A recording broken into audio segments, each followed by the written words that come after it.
भुरग्यांनो, तुमकां खबर आसा आमकां कितलीं ज्ञानेंद्रियां असतात तीं? हय, आमकां 5 ज्ञानेंद्रियां असतात.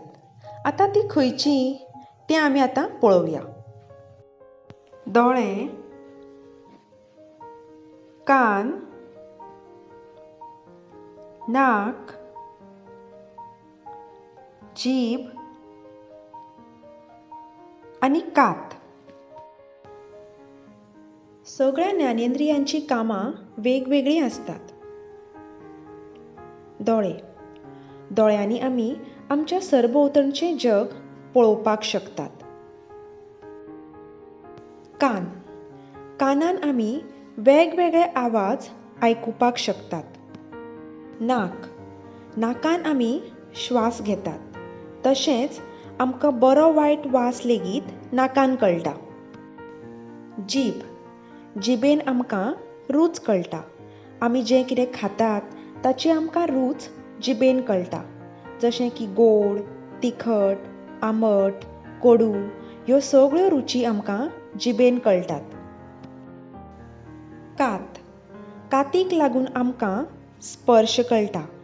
थंड, हून, मोव, खरखरीत अशे तरेचे सगळे स्पर्श आमकां काती वरवीं कळटात. जर आमचे कडेन हीं ज्ञानेंद्रियां नाशिल्लीं जाल्यार कितें जाता आशिल्लें?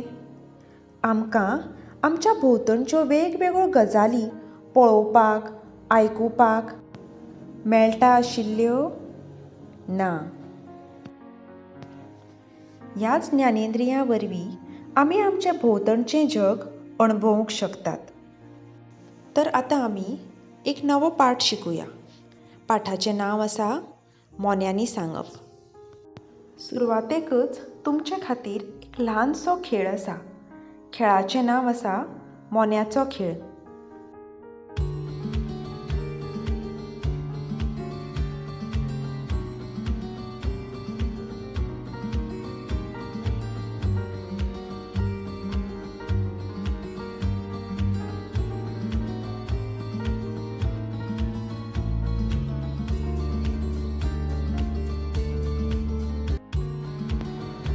तर हीं भुरगीं उलयनासतना तोंडाच्या आनी कुडीच्या हावभावांतल्यान आपणाक कितें सांगपाक जाय तें दुसऱ्यांक अभिनयांतल्यान सांगतालीं.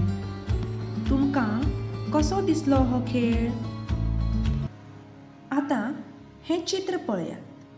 ह्या चित्रांतलीं भुरगीं एकामेका कडेन अभिनय करून उलयतात. अभिनयांतल्यान उलयतना तुमी केन्ना कोणाकय पळयलां? आतां म्हाका सांगात, आमकां अशी अभिनय करून उलोवपाची गरज केन्ना पडटा? आमकां चडश्या जाणांक आयकूंक येता आनी उलोवपाकय येता. पूण अशेय कांय लोक आसात जांकां आयकूंक येना आनी उलोवपाकय येना. हे लोक कृती वरवीं म्हळ्यारच अभिनय करून उलयतात. दुसरो मनीस कितें म्हणटा तें तांचे हालचालीचो अभ्यास करून समजून घेतात. आमी सगळे जाण सगळेंच करपाक शकतात अशें ना. आमच्यांतले कांय जाण बरें गावपाक शकतात. दुसरे बरी कविता बरोवपाक शकतात. कांय जाण झाडाचेर चडपाक शकतात. तर दुसरे धांवपाक चपळ आसतात.